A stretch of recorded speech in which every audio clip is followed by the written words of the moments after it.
নিবেন না। মাওলানা সাদ সাহেব উনি হলেন ইন্ডিয়ার বাহিরের একজন মানুষ, তাকে আমাদের দেশে আনতেই হবে, যে কোনো মূল্য হোক আনবই, আমরা আনবো। তাহলে আমি বলবো এটা মনের বিষয় না, এটা নিজের খায়েশাতে নফসানি না। আপনি দেখবেন সাংবাদিক সম্মেলনের মধ্যে মুআজ বিন নূর এভাবেই বলেছে, যে কোনো পছন্দের ধর্ম একমাত্র ইসলাম ধর্ম।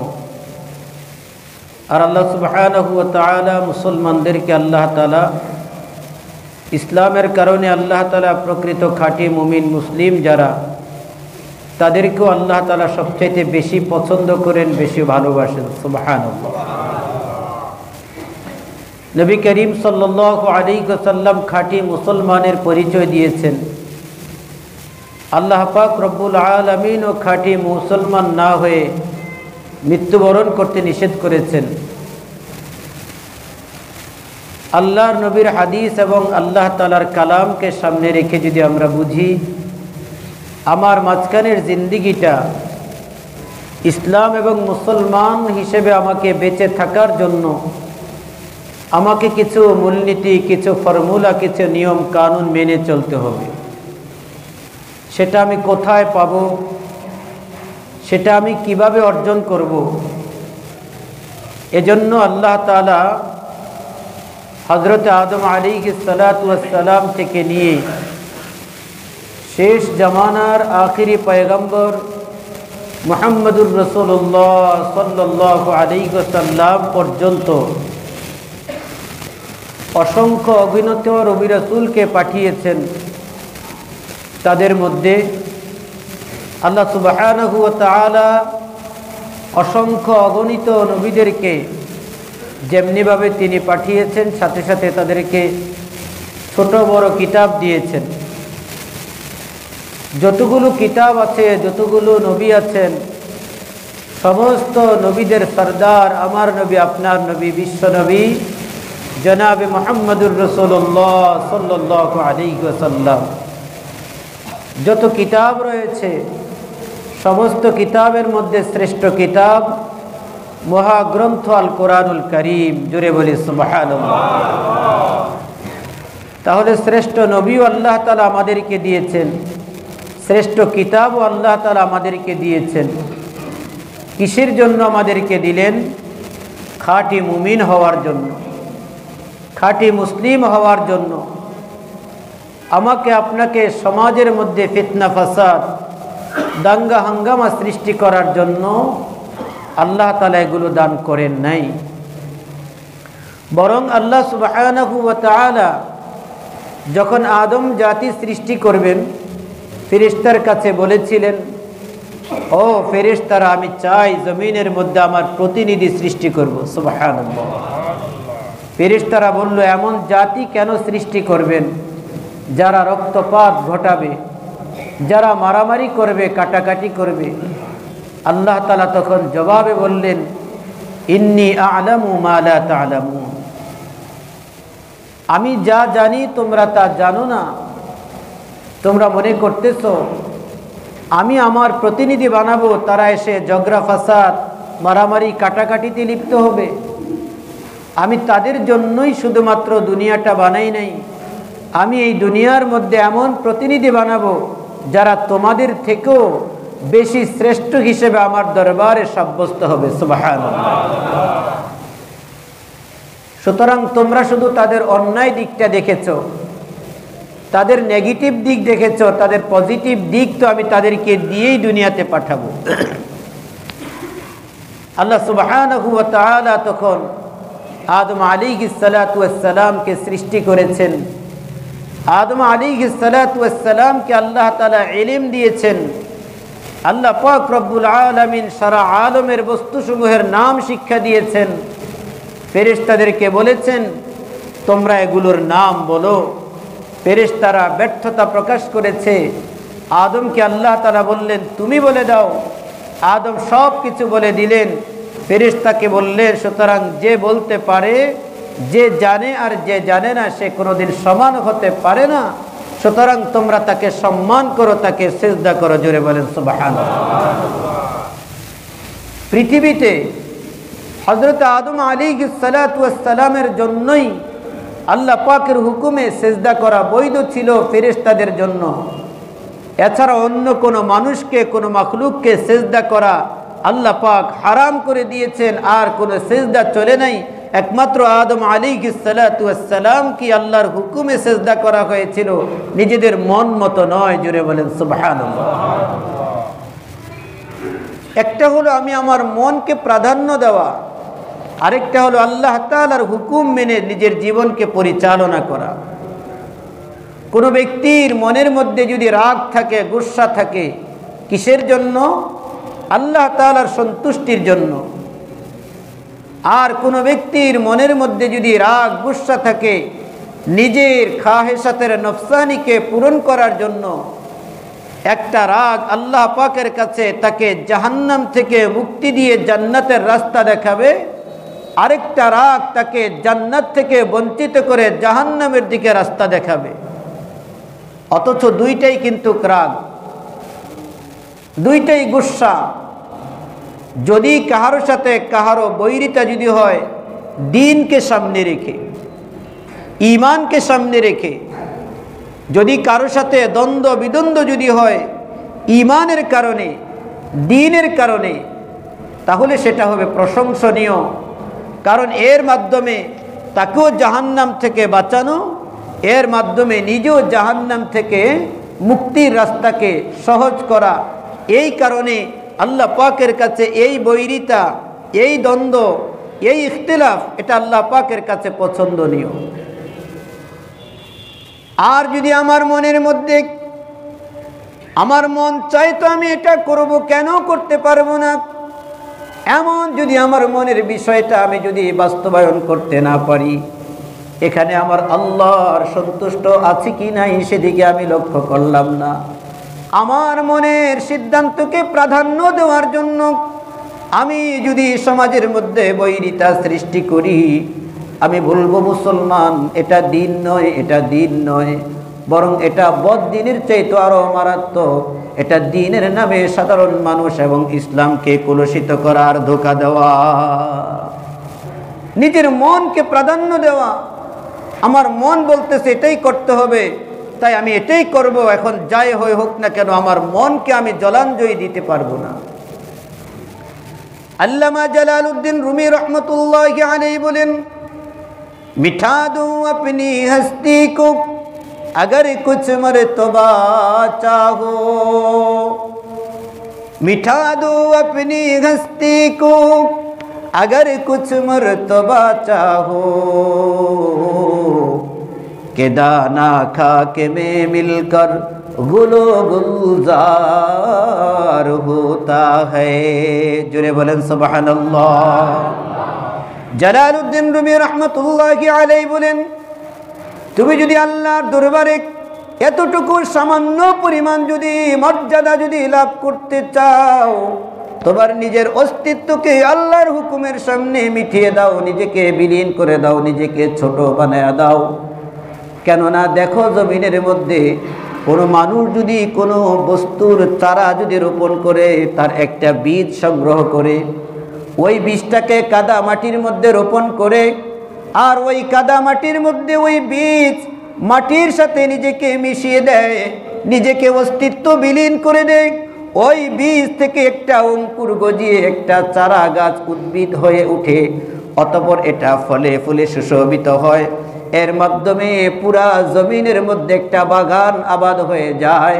পরিশেষে গাছের নিচে গিয়ে যদি ওই বীজকে যদি তালাশ করা হয়, ওই বীজের খোসা পর্যন্ত খুঁজে পাওয়া যায় না, কিন্তু ওই বীজ থেকে এত বড় ফলে ফুলে সুশোভিত গাছ তৈরি হয়েছে। সুবহানাল্লাহ। ওই বীজ যদি শুরুতে যদি বলতো আমি আমার অস্তিত্ব মাটির সাথে মিশিয়ে দিব না, আমি আমার নিজেকে মিঠাইয়া দিব না, তার কাছ থেকে কোনোদিন চারা অঙ্কুর কোনোদিন গজাতো না, কোনোদিন সেটা গাছে রূপান্তরিত হওয়া অনেক দূরের বিষয় ছিল। কিন্তু একটা বীজ সে তার নিজেকে মিটিয়ে দেওয়ার কারণে আজকে সারা আলমের মধ্যে একটা গাছ হয়েছে। এত সুন্দর গাছ 18,000 মাখলুকের জন্য আল্লাহ সেখানে ফল ফুল দান করেছে। আজকে আমার আপনার মধ্যে বৈরিতার একমাত্র কারণ আমি আমার আত্মমর্যাদাকে বিসর্জন দিতে পারি না, কেন আমি আপনার সামনে মাথা নত করব? আমি তো আপনার থেকে কম নই, আমি তো আপনার থেকে ছোট নই, আমার তো টাকা পয়সা কম নয়, আমি তো সমাজের মধ্যে কোনো জন বলেও আমি কোনো দিক থেকে ছোট নয়। সুতরাং কেন আমি আপনার সামনে মাথা নত করব? কেন আমি আপনাকে মানব? আমার সিদ্ধান্তই প্রাধান্য দিতে হবে, অথবা একদিন আপনারটা একদিন আমারটা মানতে হবে, অন্যথায় আমি রাজি হব না। অথচ এটা দুনিয়ার ক্ষেত্রে চলে, এটা দ্বীনের ক্ষেত্রে চলে না। কারণ দ্বীন চলতে হবে আল্লাহ পাকের কোরআন অনুযায়ী। এজন্যই নামাজের মধ্যে আসলে ব্যক্তি আর আমির আর ফকিরের মধ্যে, ধনী আর গরিবের মধ্যে, সাদা আর কালোর মধ্যে, বড় আর ছোটর মধ্যে কোনো ব্যবধান নাই। কারণ এটা হলো দ্বীনের অংশ, এটা হলো দ্বীন। সুতরাং দ্বীনের মধ্যে কোনো পার্থক্য নাই। কথা বলেন ঠিক না? ঠিক। আমি যদি বলি আপনি আমার পাশে দাঁড়াতে পারবেন না, তখন আমার ইবাদত আল্লাহর দরবারে কবুল হবে না। আমি যদি বলি আপনি আমার পাশে দাঁড়াতে পারবেন না, আমার ইবাদত কবুল হবে না। আপনি তো পিছনে গিয়ে নামাজ পড়বেন, আল্লাহর দরবারে আপনার ইবাদত কবুল হবে। কিন্তু আমার ইবাদত কবুল হবে না কেন? আমি আপনাকে আমার পাশে দাঁড়ানো থেকে বারণ করলাম। এটা তো দ্বীন। দ্বীন মানার ক্ষেত্রে কে কার আগে মানবে, কে কত বেশি আল্লাহ তাআলার সন্তুষ্টি অর্জন করবে। আল্লাহ তাআলা কোরআনুল কারীমের মধ্যে বলেছেন, নবী আর আসবে না কিয়ামত পর্যন্ত, কিন্তু নবীদের জিম্মাদারি, এই দ্বীনের জিম্মাদারি আমি আল্লাহ তাআলা উলামায়ে কেরাম যারা নবীর ওয়ারিস হবে তাদেরকে আমি দান করলাম। তারাই তোমাদের সামনে কিয়ামত পর্যন্ত আনাওয়ালা উম্মতের কাছে, আমার বান্দাদের কাছে কোরআনের কথাগুলো বলবে, হাদিসের কথাগুলো বলবে, দ্বীনের কথাগুলো বলবে, শরীয়তের কথাগুলো বলবে। কিছু মানুষ মানবে তো কিছু মানুষ মানবে না। কারণ সবাই তো কোরআন হাদিস মেনে চলে না, আর সবাই তো জান্নাতে যায় না। জান্নাতে সবাই যায় না, জাহান্নামে কিছু যাবে, জান্নাতে আল্লাহ তাআলা দয়া করে বাকিদেরকে দান করবেন। সুতরাং কোরআন হাদিসের কথাবার্তাগুলো তো আলেমদেরকে বলতেই হবে। আজকে আলেমরা যদি কোরআনের কথাগুলো যদি বলা বন্ধ করে দেয়, আজকে আলেমরা যদি নামাজের কথা বলা বন্ধ করে দেয়, আজকে আলেমরা যদি সুদের কথা বলা বন্ধ করে দেয়, আজকে আলেমরা যদি পর্দার কথা বলা বন্ধ করে দেয়, আজকে আলেমরা যদি ঘুষের কথাগুলো বলা বন্ধ করে দেয়, আজকে আলেমরা যদি খুন খারাপের কথাগুলো যদি বলা বন্ধ করে দেয়, তাহলে বলেন আমরা যারা আলেম হতে পারি নাই, আমরা যারা কোরআন হাদিস বুঝি নাই, আমরা যারা কোরআন শুধুমাত্র শুনে শুনে আমরা মহাব্বত করি, শুধু কোরআনকে নামে মহাব্বত করি, কিন্তু এই কোরআনের মধ্যে আল্লাহ কি বলেছেন আমি কথাগুলো কার কাছ থেকে শুনব? কে আমাকে বলবে? আর যদি আলেমরা বলা বন্ধ করে দেয়, তাই আলেমদের থেকে মানুষদেরকে বিচ্ছিন্ন করার যুগে যুগে পায়তারা চলতেছিল, যুগে যুগে পায়তারা চলতেছিল, এখনো চলছে, কিয়ামত পর্যন্ত চলবে, যাতে করে সাধারণ মানুষ আলেমের কাছে আসতে না পারে, যাতে করে সাধারণ মানুষ কোরআন খুলতে না পারে, যাতে করে সাধারণ মানুষ মাদ্রাসার মধ্যে যেতে না পারে। কারণ এগুলো হলো ইলমের মারকাজ, এগুলো থেকে সঠিক দ্বীনের সিদ্ধান্তটা আপনি পাবেন। কারণ কোরআনই তো সঠিক দ্বীনের সিদ্ধান্ত দেনেওয়ালা। কোরআনের বাহিরে সঠিক দ্বীন বুঝানোর মতো আপনারা বলেন আর কোনো কিতাব আছে? কোরআন ব্যতীত আর কোনো কিতাব কি আছে বলেন? আর কোনো কিতাব নাই, আর কোনো পুস্তিকা নাই কোরআন ব্যতীত। তাহলে কোরআনের কথাগুলো কে বলবে? দ্বীনের কথাটা কে বুঝাবে আপনাদেরকে? আলেমরা বুঝাবে। কিন্তু একজন আলেমের পক্ষে 5টা জিম্মাদারি পালন করা সম্ভব না। একটা আলেমের পক্ষে সব দায়িত্বগুলো পালন করা সম্ভব না। কিন্তু আলেম পরিচালনা করবে, রাহবারি করবে, আলেম বুঝায় দিবে, দেখায় দিবে এটা দ্বীন, এটা দ্বীন নয়, এটা ভুল, এটা সঠিক, এটা আলেমের দায়িত্ব। আর আমার আপনার দায়িত্ব নামাজের মধ্যে যেমন বলি ইক্তাদাইতু বিহাযাল ইমাম, ভাই নামাজটা তো দ্বীনের বিধান, নামাজটা দ্বীনের বিধান নয়? নামাজের মধ্যে এসে একজন আলেমের পিছনে আমরা বলি ইক্তাদাইতু বিহাদাল ইমাম, আল্লাহু আকবার। তাহলে নামাজের বাহিরেও যদি দ্বীনি কোনো বিষয় যদি থাকে, সেখানে যদি আলেম যদি বলে ভাই এটা ভুল হচ্ছে, এটাকে সঠিক করো, তখন তো আমি বলতে পারবো না আপনি তো এটা বুঝেন না। আজকে দাওয়াতে তাবলীগ নিয়ে যেই আমাদের দেশের মধ্যে দ্বন্দ্ব এবং বিদ্বন্দ্ব, এটার ব্যাপারে আমি একেবারেই সাবলীলভাবে আরজ ভাষায় নম্রতার সাথে আপনাদেরকে বলি। আমি যখন ছোট থেকে যখন বড় হই, মাদ্রাসায় যখন পড়ি, তখন আমিও তাবলীগের মধ্যে যখন 24 ঘন্টার জামাতে গিয়েছিলাম, তখন আমাকেও বিভিন্ন মানুষ বিভিন্ন কুৎসা করেছিল, বিভিন্ন রকমের ট্রল করেছিল আমাকে নিয়ে। একটা সময় ছিল তাবলীগ জামাতকে নিয়ে মানুষ বলতো মসজিদে খায়, মসজিদে ঘুমায়, এগুলো নিয়ে বিভিন্ন রকমের ফতোয়া তখন চলতেছিল। আজকে যারা তাবলীগের ব্যাপারে আলেমদেরকে বলেন আলেমরা বুঝে না, আমি সকলের কাছে বিনয়ের সাথে অনুরোধ করে বলবো, সেদিন আপনাদের এই মসজিদে তাবলীগ করা, মসজিদে ঘুমানো, মসজিদে খাওয়া, মসজিদে কিভাবে থাকতে হয়, কিভাবে বলতে হয়, এটা কি ফাজাইলে আমলের মধ্যে লেখা আছে? জোরে বলেন, এটা কি লেখা আছে?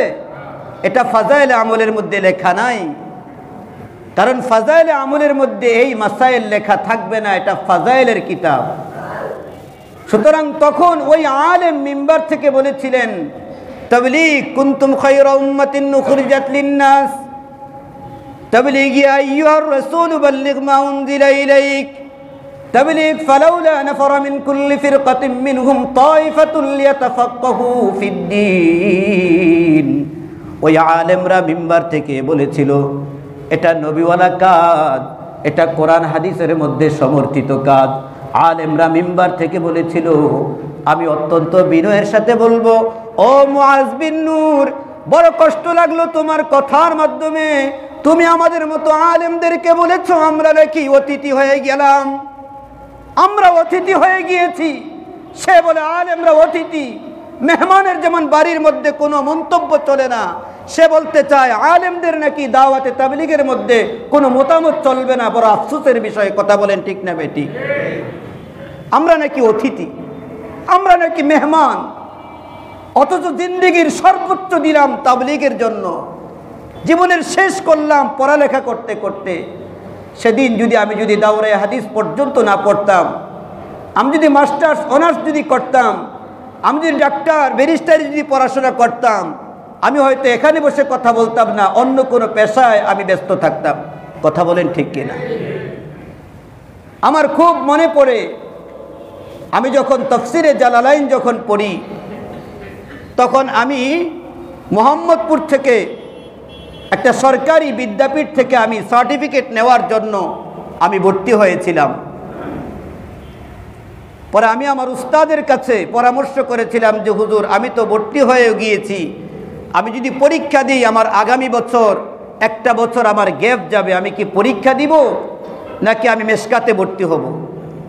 হুজুর তখন আমাকে বললেন, তুমি এখন মেট্রিক পরীক্ষা দিবে, এটাতে এই সার্টিফিকেট দিয়ে তুমি শেষ পর্যন্ত কিছুই করতে পারবে না। তবে যদি এটাকে তুমি শেষ পর্যন্ত চূড়ান্ত পর্যায়ে নিতে পারো, তাহলে তুমি এটাকে দুনিয়ার মধ্যে কোনো কাজে লাগাইতে পারবা। আর যদি তুমি মেশকাতার দাওরা যদি পড়ে ফেলো, এরপরে যদি তুমি হাদিসের উপরে পিএইচডি করো, তাফসীরের উপরে পিএইচডি করো, তাহলে পরবর্তীতে জাতির সামনে খেদমতে আসলে তাদেরকে কিছু বলতে পারবে, কিছু দিতে পারবে। দেখো তোমার সিদ্ধান্ত, তুমি কি দুনিয়ার জন্য পড়াশোনা করবে নাকি আখিরাতের জিম্মাদারি কাঁধে নিয়ে তুমি এখন মেশকাতার দাওরার প্রিপারেশন নিবে। তখন আমি হুজুরের রুম থেকে বের হয়ে এসে আর পরীক্ষার প্রিপারেশন নেই, মেশকাতার দাওরা এই লালমাটিয়া মাদ্রাসায় পড়েছি।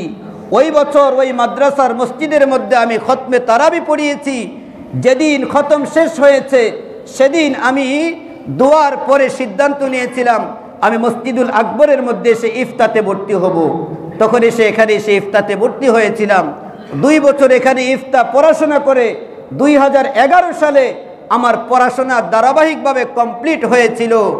আমি কোনো জাগতিক কোনো সার্টিফিকেট আমি অর্জন করি নাই এবং সামনের দিকে আমার সেই কোনো ইচ্ছাও নাই। কিন্তু আলহামদুলিল্লাহ এতদিন পর্যন্ত 2011 সাল থেকে নিয়ে আজ পর্যন্ত 24টা সাল পর্যন্ত আমি কোনো দুনিয়ার কোনো ক্রাইসিসের মধ্যে আল্লাহ তাআলা ফালান নাই। কেন ফালান নাই? আমার দ্বীনের জিম্মাদারির কারণে আল্লাহ তাআলা আসমান থেকে আমাকে সাহায্য সহযোগিতা করতেছেন। তাহলে এটা কি দাওয়াতে তাবলীগের বাহিরের কোনো একটা জিম্মাদারি? আমাদের একটা দোষ, আমাদের একটা ঘাটতি, একটা কমতি। আমাদের সাথী ভাইরা মসজিদের মধ্যে, এলাকার মধ্যে যারা 3 চিল্লার সাথী হয়ে যায়, যারা কয়েক চিল্লার সাথী হয়ে যায়, তারা অনেক মাসাইল জানেন, তারা রাতভর তাহাজ্জুদ পড়েন, তারা মাগরিবের পরে আওয়াবিন পড়েন, সকালবেলায় তারা ফজরের পরে ইশরাক পড়েন। তারা বলেন ইমাম সাহেব তো নামাজ পড়ে আর চলে যায়, উনি তো আর কোনো আমল করে না, 24 ঘন্টার আমল নাই, নফলের ইবাদত নাই। কিন্তু ইমামের সাথে আপনি একটা মাস চলাফেরা করে দেখেন, উনি আপনি ইশরাক পড়ে, আপনি আওয়াবিন পড়ে, আপনি কোথায় গিয়ে বসেন? আপনার ব্যবসার স্থলের মধ্যে গিয়ে বসেন, ওখান থেকে মাসে মাসে লক্ষ লক্ষ টাকা আপনি ইনভেস্ট করে আপনি ওখান থেকে ইনকাম করেন। আর ইমাম কোথায় যায়? এখান থেকে বের হয়ে আপনার বাচ্চাকে কোরআন শিখাইতে যায়, এখান থেকে বের হয়ে আপনার বাচ্চাকে হাদিস পড়াতে যায়। উনি সারাটা 24টা ঘন্টা নয়, রাত দিন 24টা ঘন্টা, আপনি তো মাত্র 2.5 ঘন্টার মেহনত করেন, আর আপনি বলেন উনি তো তাবলীগ করে না। এই কারণে আমাদেরকে বলে আমরা নাকি তাবলীগের অংশ না।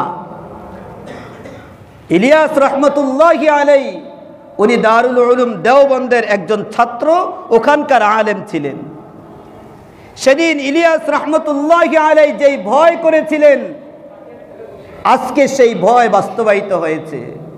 ইলিয়াস রহমতুল্লাহি আলাইহি তখন ভয় পেয়েছিলেন, আমার তো ভয় হয় এই কাজটা নিয়ে আওয়ামের হাতে গিয়ে নষ্ট হয়ে যায়। আজকে ঠিক তাই হচ্ছে। আমি আপনাদেরকে বলবো, সাদপন্থী আর জুবায়েরপন্থী এটা বিষয়টা, শব্দটা এমন নয়। সাদপন্থী আর উলামাপন্থী, কারণ হযরত জুবায়ের সাহেব দামাত বারাকাতুহুমুল আলিয়া তিনি একজন আলেম। আমাদের বাংলাদেশে বাহির থেকে যত মুরব্বীরা কাকরাইল বলেন আর ইস্তেমার মাঠে বয়ান করতেন, আমাদের দেশ থেকে বিশেষ করে 2 জন তাদের কথাগুলোর অনুবাদ করতেন। একজন হলেন জুবায়ের সাহেব, আরেকজন হলেন ওমর ফারুক সাহেব। তারা 2 জনই আলেম। আলেম ছাড়া তাদের কথাগুলোর অনুবাদ যথাযথভাবে, আয়াতের অনুবাদ, হাদিসের অনুবাদ, ইংলিশের ট্রান্সলেশন আপনি করতে পারবেন, কিন্তু হাদিসের ট্রান্সলেশন তো আপনি করতে পারবেন না আলেম ছাড়া। তারা 2 জন করতেন। সুতরাং সাদপন্থী আর জুবায়েরপন্থী নয়, উলামাপন্থী জিনিসটা। হযরত জুবায়ের সাহেব তিনি কোনো কিছু নয়, তিনি দ্বীনের জিম্মাদারি আলেম হিসেবে হওয়ার কারণে আল্লাহ পাকের পক্ষ থেকে আছে বিদায় তিনি এভাবেই ছেড়ে দিচ্ছেন না। মুআজ বিন নূর যে ছেলেটা সবেমাত্র আমার থেকেও বয়সে সে ছোট হবে, ওনার টকশুর মধ্যে আমি শুনে বড় আশ্চর্য হয়েছিলাম। এজন্য আপনাদেরকে কথাটা বলি। সে বলে দাওয়াতে তাবলীগ করবে তারা যারা নাকি এই লাইনে সময় দিয়েছে, ওলামায়ে কেরাম বা তৃতীয় পক্ষ আমাদেরকে তৃতীয় পক্ষ ভাবে। আমি বলবো, যদি আমরা তৃতীয় পক্ষ যদি হই, আপনি একজন মানুষকে নামাজের দাওয়াত দিবেন, একজন মানুষকে কোরআনের দাওয়াত দিবেন, এই মানুষটা নামাজের দাওয়াত দেওয়ার পরে তাকে এনে নামাজ কার পিছনে পড়াবেন? ওই তৃতীয় পক্ষ ব্যক্তির পিছনেই তো পড়াবেন।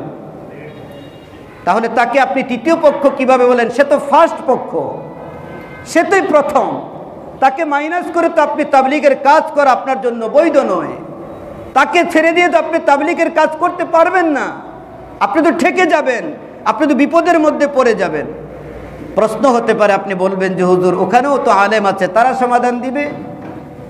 যদি তারা যদি সমাধান যদি দেয়, তাহলে আজকে এই রক্তক্ষয়ী সংঘর্ষের সময় ওই আলেমগুলো কোরআন হাদিস কি এভাবেই ভুলে গেছে? 2018 সালের 1 ডিসেম্বরের ঘটনা আর 2024 সালের 18 ডিসেম্বরের ঘটনা, উভয়টা ঘটনাই তো একই সেম কাহিনী হচ্ছে।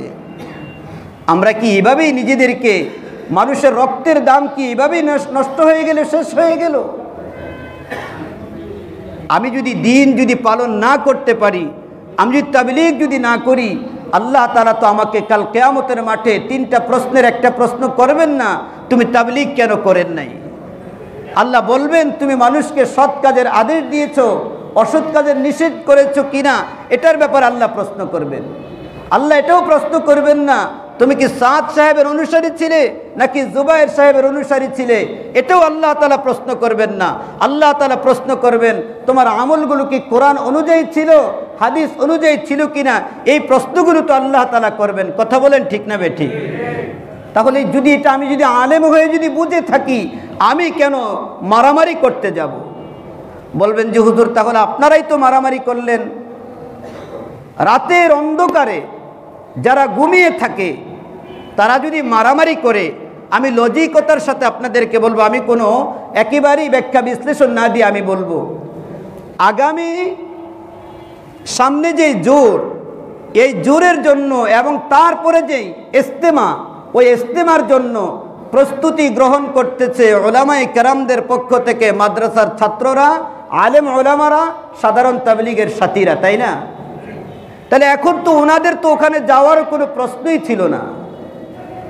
তাহলে সেক্ষেত্রে রাতের অন্ধকারে যখন মারামারি সংঘর্ষ সৃষ্টি হলো, তাহলে ওখানে যেই পক্ষই গিয়েছে যাওয়ার কারণেই তো মারামারি হলো, তাই না? তাহলে ওখানে গেলাম কেন? আমার উদ্দেশ্য কি সেখানে যাওয়ার? এজন্য আমি বলবো, আপনাদেরকে বলি, আপনারা আমাদেরকে আলেমদেরকে ভুল বুঝেন না। আমরা আলেম যারা দ্বীনের জিম্মাদারি আল্লাহ তাআলা আমাদেরকে দিয়েছেন, আমরা নেই। আমরা ঠেকে গেছি কোরআন শিখে, আমরা বিপদে পড়ে গেছি ইমামতির দায়িত্ব নিয়ে, আমরা বিপদের মধ্যে পড়ে গেছি আমরা কোরআন হাদিসটা বুঝে, যার কারণে ওই বাচ্চার মতো হয়ে গেল, যেই বাচ্চা কান্নাকাটি করতেছে কিন্তু সে বুঝতেছে না এটা যে তার জন্য ক্ষতিকর। আজকে আমরা ওই বাবা মা যেমন তার সন্তানকে ছেড়ে দিতে পারে না, আজকে আমরা আলেম ওলামারা আপনাদেরকে এভাবে ছেড়ে দিতে পারি না। যদি আমরা ছেড়ে দেই, তাহলে হক এবং বাতিল মিশ্রিত হয়ে যাবে, আর কোনোদিনও হক বাতিল মিশ্রিত হতে পারে না। আল্লাহ পাকের আযাব আর গজব তখন জমিনের মধ্যেই চলে আসবে। এই কারণে হক বাতিলকে পার্থক্য করার জন্য স্পষ্ট করে দ্ব্যর্থহীনভাবে কথাই বলে দিব, সাতপন্থী হিসেবে যারা নিজেদেরকে পরিচয় দিবে, আসলে এটা প্রকৃত তাবলীগের শিক্ষা হতে পারে না। আপনারা কেহ রাগ হবেন না, আপনারা কেহ মনে কষ্ট হলেই হোক সাদ সাহেবকে আনতেই হবে। কেন? তিনি ছাড়া আর কোনো তাবলীগের কথা বলার মতো মানুষ নাই। যদি এখন তাকে না আনার কারণে যদি আমরা ভুল করে থাকি, বাংলাদেশের মানুষ যদি ভুল করে থাকে, তাহলে কি হবে? আমাদের অন্যায় হবে, তাই না? কিন্তু আমরা যারা তাকে আনতেই চাচ্ছি, তাহলে আমরা যদি তাকে আনতে চাই কিন্তু আনতে পারলাম না, মানুষের কারণে, বাংলাদেশের লোকজনের কারণে, আলেমদের কারণে, বিচার তো আল্লাহ তাআলার কাছে আপনারা দিয়ে রাখেন। কিন্তু তাকে যদি বলেন আনতেই হবে, যদি না হয় কিভাবে আনতে হয় সেই ক্যাপাসিটি আমাদের কাছে আছে, এটা তো ভাই তাবলীগের কথা না। আমি বলবো এটা তো তাবলীগের কথা না, এটা তো সন্ত্রাসদের কথা, এটা তো চাঁদাবাজদের কথা। চিল্লায়েন না মসজিদের মধ্যে, এটা তো চাঁদাবাজদের কথা, এটা তো সন্ত্রাসদের কথা। আপনারা তো সন্ত্রাস না, আপনারা তো দ্বীনি ভাই, আপনারা তো তাবলীগের সাথী। তাই আমি আপনাদেরকে বলবো, সারা বাংলাদেশের মধ্যে স্পষ্ট হয়ে গেছে যে কারা প্রকৃত তাবলীগী আর কারা নিজের মনের পূজারি করতেছে। এজন্য আমি সকলকে বলবো, কেহ তাদের সাথে কোনো বিতর্কে জড়াবেন না, কোনো তর্কের মধ্যে জড়াতে যাবেন না, তাদেরকে বোঝানোর প্রয়োজন নাই। একটা কথাই আপনারা বুঝে রাখেন, তারা তাবলীগ করুক আর পাবলিক করুক, যেটাই করুক, তারা চরম পর্যায়ের আলেম বিদ্বেষী। আলেমদেরকে দুনিয়ার মধ্যে তারা রাখতে চায় না, আলেমদেরকে দুনিয়া থেকে মাইনাস করতে চায়। এজন্য তারা 2018 সালের 1 ডিসেম্বরে আমার মাদ্রাসার ছাত্রকে দাড়ির মধ্যে এভাবে ধরে বলেছে, আজকে থেকে এখান থেকে গিয়ে কোনোদিন মাদ্রাসায় পড়বি না, একথা বলেছে। আল্লাহর কসম করে মিম্বার থেকে বলতেছি, আমার ছাত্র শরীফ, তার নাম, কেরানীগঞ্জ বাড়ি, তাফসিরে জালালাইন পড়তো আমার কাছে। এটা কোনো তাবলীগের কাজ হতে পারে না। এজন্য আমি বলবো ভাই, আলেমদের মধ্যে বিভাজন নাই। আপনারা আমাদের সাথে রাগ করেন, গুসা করেন, আবার আপনাদেরকেই দ্বীনের কথাবার্তা আমরা বলবো, কিন্তু এই মারামারি, রক্তক্ষয়ী সংঘর্ষ, এটা আমরা হোক, এটা আমরা চাই না। কিন্তু দ্বীন বেঁচে থাকুক, এটা চাই। রক্তের বিনিময়ে যদি হয় তবুও দিনকে জিন্দা করতেই হবে। রক্তের বিনিময়ে হলে দিন জিন্দা করতে হবে, কিন্তু রক্তের বিনিময়ে মনের খায়েশাতকে বাস্তবায়ন করা চলবে না। হযরত আলী রাদিয়াল্লাহু তাআলা আনহু মুনাফিকের বুকের মধ্যে বসেছিলেন। মুনাফিক তার চেহারার মধ্যে থুতু মেরেছিল, ইহুদি তার চেহারার মধ্যে থুতু মেরেছিল। সাথে সাথে আলী নেমে গেলেন। ইহুদি তখন দাঁড়ায় বলতেছে, আলী, আমাকে তো তুমি মেরে ফেলতে পারতে, জবাই করতে পারতে, আমাকে কেন তুমি ছেড়ে দিলে? বলে, এতক্ষণ পর্যন্ত তোমার বুকের উপরে বসে ছুরি চালাইতেছিলাম আল্লাহর সন্তুষ্টির জন্য। যখন চেহারার মধ্যে থুতু নিক্ষেপ করেছো, সেটা হচ্ছে আমার মনের কষ্টের কারণে। এজন্য আল্লাহর দরবারে এতটুকু যেন কোনো প্রশ্নের সম্মুখীন হতে না হয়, তাই তোমাকে ছেড়ে দিলাম। আলী রাদিয়াল্লাহু তাআলা আনহুর সামনে দাঁড়ায় ইহুদি বলল, আলী, এটাই যদি হয় ইসলামের শিক্ষা, আমাকে কালিমা পড়ায়া দাও, লা ইলাহা ইল্লাল্লাহ মুহাম্মাদুর রাসূলুল্লাহ। জোরে বলেন সুবহানাল্লাহ। এজন্য ভাই, আলেম ছাড়া তাবলীগ চলবে না, চলবে না, চলবে না, এটাই চূড়ান্ত সিদ্ধান্ত। কথা বলেন ঠিক না ঠিক? আলেমদের কোনো বক্তব্যকে আপনারা এক্সপান্স করবেন না, আলেমদের কোনো কথাকে আপনারা এক্সপান্স করবেন না। যদি কোরআন হাদিসের বিপরীত যদি হয়, তাহলে অবশ্যই সেটাকে আমরা ছেড়ে দিব, বর্জন করব।